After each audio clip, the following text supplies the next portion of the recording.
चलिए finally market में एक छोटा सा मूव आना शुरू तो हुआ।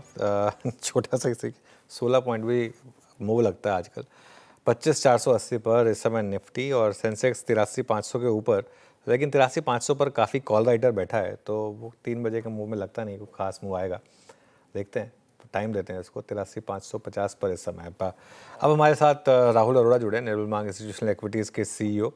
Rahul, good afternoon. राहुल, एक कंसोलिडेशन फेज में बाजार पिछले एक हफ्ते से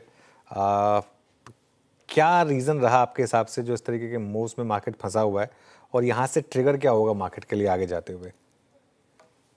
good afternoon Anuj, thank you for having me on the show. I think Anuj, एक ट्रेपिडेशन होती है, थोड़ा सा एक डर लगता है जब market close to all time high होता है कि वो ब्रेकआउट हो सकता है, नहीं हो सकता। अभी भी करीबन 700-800 पॉइंट है निफ्टी ऑल टाइम हाई से। तो आई थिंक जिस तरह की लास्ट आई मीन आपको याद होगा जब न्यूज फ्लो सब खराब थी कुछ महीने पहले, तो निफ्टी करीबन 21-22 हजार के आसपास गया था।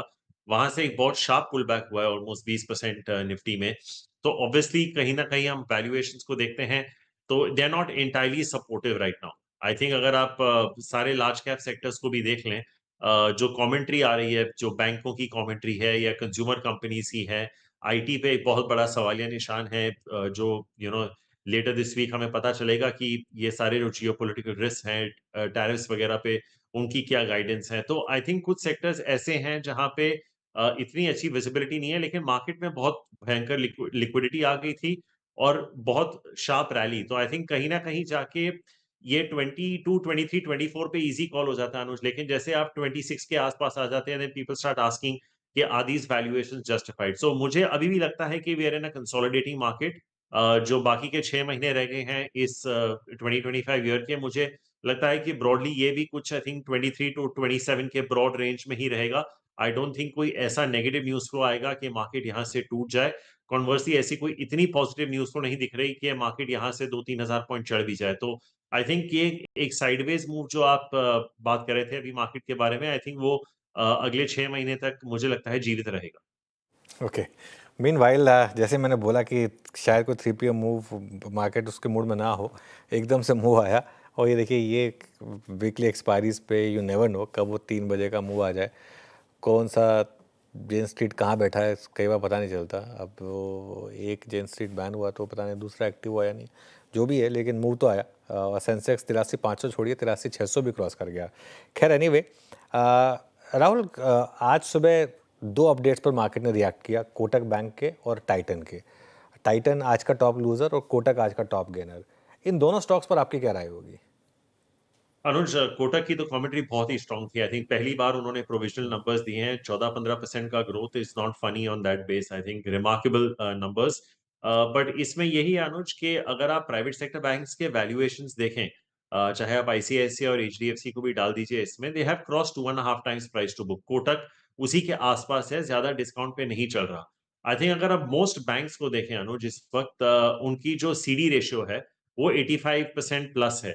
तो इसका कहने का मतलब ये है कि यहाँ पे इंक्रीमेंटल ग्रोथ एक चैलेंज हो जाती है। तो अगर अगले 2-3 साल को जैसे अगर हम करंट फिस्कल ईयर और नेक्स्ट फिस्कल ईयर ले ले दो, तो मुझे लगता है कि जो ग्रोथ है आपको टॉप लाइन एनआईआई ग्रोथ में as well as on the bottom line at an aggregate level बैंकों में आपको 10 से 12% से ज्यादा नहीं मिलेगी। कुछ आउटलायर्स जरूर होंगे।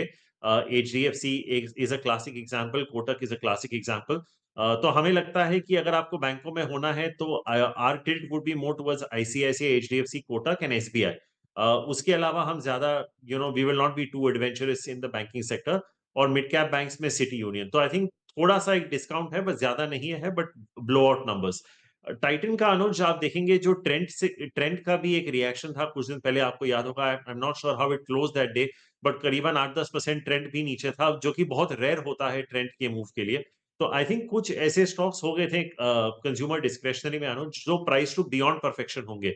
आपको याद होगा जब पहली बार डीमार्ट करेक्शन के जोन में आया था तो ऐसे ही हुआ था। पीपल वो यूज टू 35-40% ग्रोथ और उसके लिए उनको वैल्यूएशंस मिल रहे थे। हमने ये डिक्सन टेक्नोलॉजीज में भी देखा था। People had got use to 40% growth, जब वो 30-35% हो जाता है या 20s में आ जाता है तो मार्केट, हालांकि these are very strong growth rates, लेकिन relative to what the market is used to, अगर वो थोड़ा भी पीछे हो जाए तो then it's a bit of an issue. दूसरा कॉल ऑब्वियसली गोल्ड प्राइसेस पे भी कुछ लोग देख रहे होंगे। It's been a dramatic year for gold Anuj. I think अगला पिछले 12-15 महीने देख लें तो gold as an asset class is appreciated by 25% which has been absolutely amazing. तो कहीं ना कहीं वो भी एक फैक्टर है कि यहाँ से गोल्ड कितना और आगे जाएगा और यहाँ से इंक्रीमेंटल डिमांड कितना होगा। Also Anuj, one very important thing is कि अगले 3-4 महीनों में ज्यादा शादियां नहीं होती इंडिया में। जो हमारी शादी का सीजन है वो टिपिकली नवंबर से किक ऑफ होता है।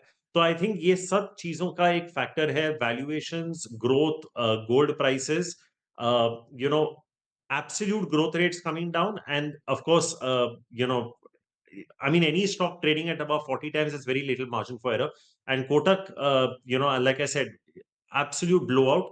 I think उनके सारे businesses अच्छे कर रहे हैं, उनका broking business, उनका insurance business. I think as a consolidated entity, definitely one of the top three picks in the private banking space.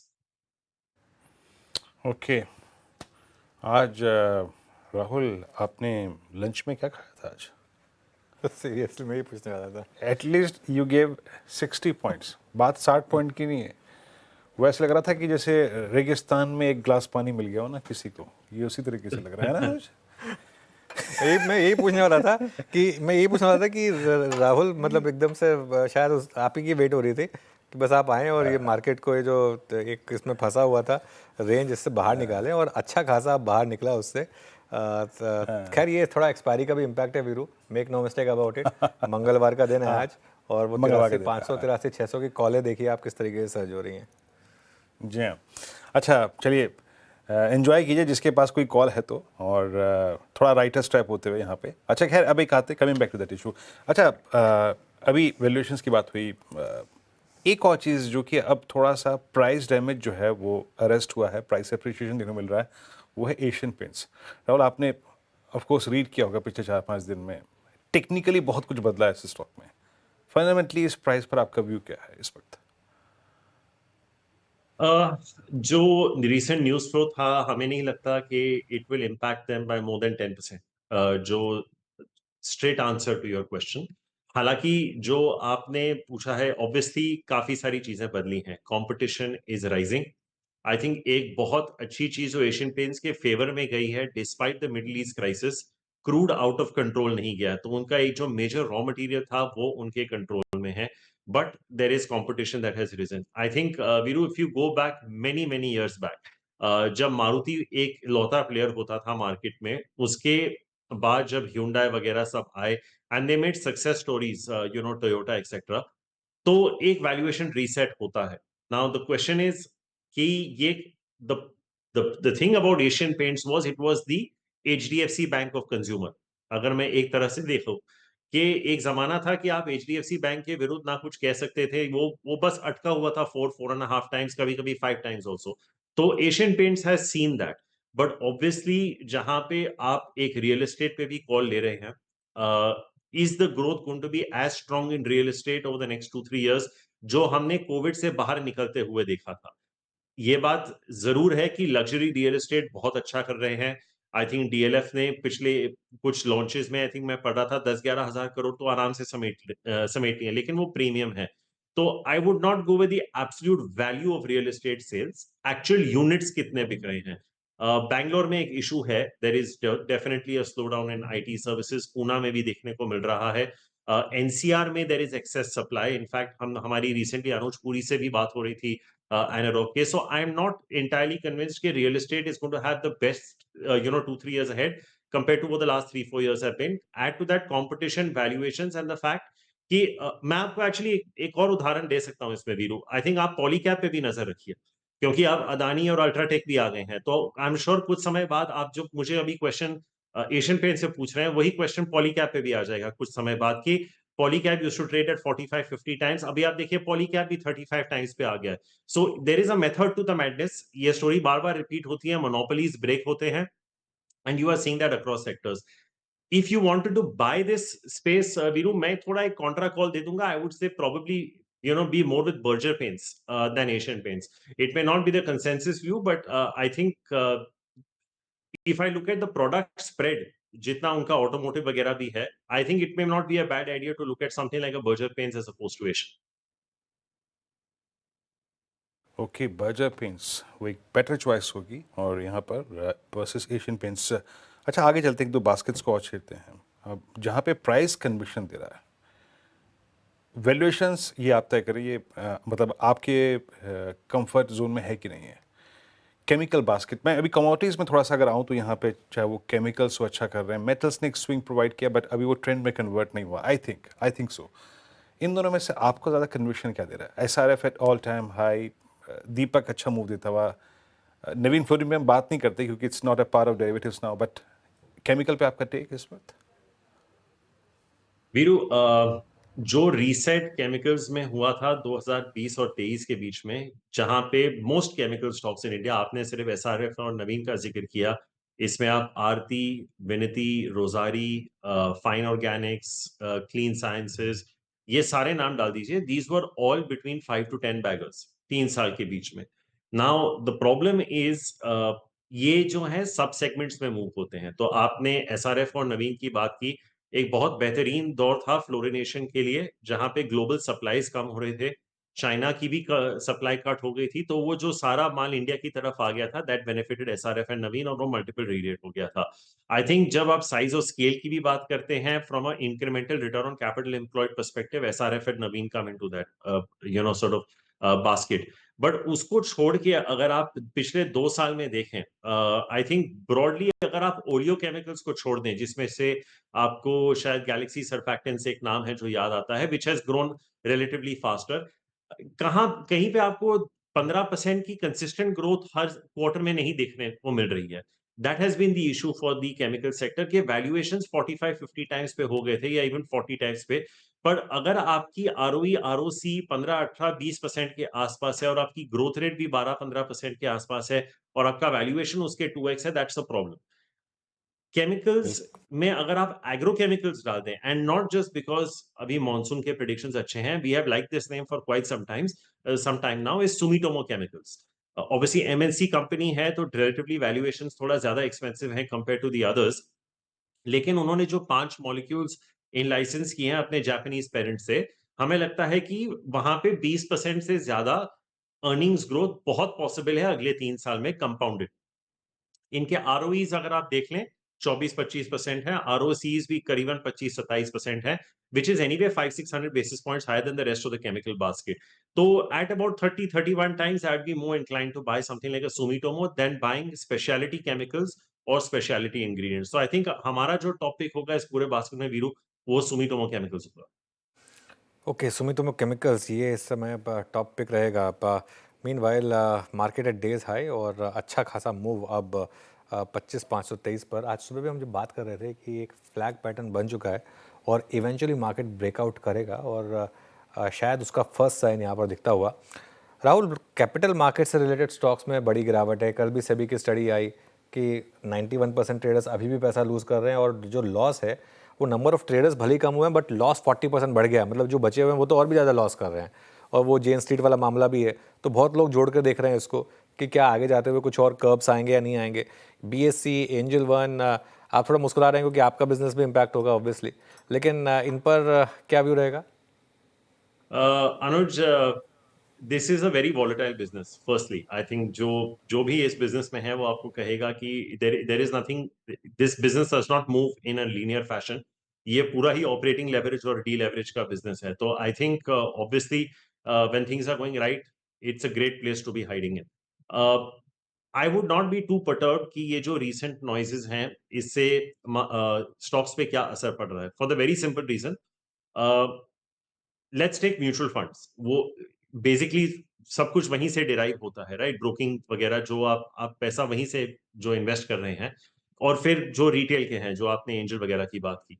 Mutual funds में अगर आप जो लिस्टेड कंपनीज हैं, जो लार्जर वंस हैं, से अगर आप एचडीएफसी देख लें, निपॉन देख लें, these are all 30-35% simple businesses हैं, इसमें कोई दिक्कत वाली बात नहीं है। इट्स लाइक एफएमसीजी, 30-35% के आरओई आरओसीज हैं। ज्यादा कुछ incremental, I think total expense ratios भी काफी हद तक कंट्रोल में आ चुके हैं, so there is not too much on the cost side as well. And अगर आपका मार्केट 15-20% अगर ग्रो कर गया, this will probably grow at similar levels. जिनका मार्केट शेयर हायर है, they will grow at higher levels. In fact ICICI Prudential AMC, if I'm not mistaken, is filing for its DRHP. Canara Robeco का already approval आ चुका है, और कहीं मैं news में पढ़ रहा था कि SBI is also next in line. तो I think इनमें participants जो listed हैं ये बढ़ते ही जाएंगे. I think अगर आप CDSL ले लें या brokers ले लें या exchanges ले लें, इफ अनुज आप और मैं तो करीबन मार्केट में 20-25 साल से हैं, लेकिन अगर हम हिस्ट्री में भी और पीछे चले जाएं, eventually the market always goes higher, चाहे जो भी दिक्कत आ जाए. So I think if you are looking at building a structural portfolio and look at जो रिटेल में एक रेवोल्यूशन आ गया है डिजिटल का, जिसे आई थिंक हम अनुज 6 महीने पहले भी हमारी चर्चा हुई थी कि अगर आप जीरो था एंजल ग्रो को देख लें, almost 80-90% of the retail market is controlled by these people right now. तो अगर आप इनमें से, I think Angel is the only proxy to it, which is why it continues to do well. तो I think I would be a buyer in dips. आपके पास एक आध म्यूचुअल फंड जो इंश्योरेंस कंपनीज है जिनके पास थोड़ा ज्यादा यूलिप बुक है, if you want to play it as a proxy, ICICI Prudential life insurance is a classic example, जहां पे करीबन आई थिंक 45% यूलिप का बिजनेस है. That could be an interesting one. आप एक या दोनों exchanges when NSE lists, and then you can have a couple of brokers. एक angel हो सकता है from the retail side, and you can play a full service broker. हमारे काफी सारे competitors भी listed हैं. So I would be a buyer on dips, but like I told you, Anuj, when I started my answer, कि ये एक linear business नहीं है. There will be ups and downs. There are regulations, but structurally, if you believe that India as a market is going to keep compounding, तो आपको ये stocks आपके portfolio में हर dip में होने चाहिए. ओके राहुल, एक्चुअली क्या है ना कि शायद हम दोनों ने ही एक दोनों वोलेटाइल इंडस्ट्रीज ही चुनी थी. मतलब बस लीनियर तो कभी रहा ही नहीं मामला ना, पहले जब आप इस फील्ड में थे तब भी, और ये अब भी. खैर, बट शुक्रिया जुड़ने के लिए आज हमारे साथ राहुल. एंड आप हमारे लिए आज एक लकी चार्म रहे, क्योंकि वीरू फाइनली एक मिनी ब्रेकआउट से ही मार्केट में आया जरूर. लेकिन एक काम करते हैं, अगली बार राहुल और देवेंद्र जी को साथ बुलाएंगे. लास्ट ब्रेकआउट देवेंद्र जी ने दिया था, आज का ब्रेकआउट राहुल जी ने, है ना. Thank you Rahul, thanks very much. अब आते हैं रणनीति पर, इंडिसेस पर. H2 5540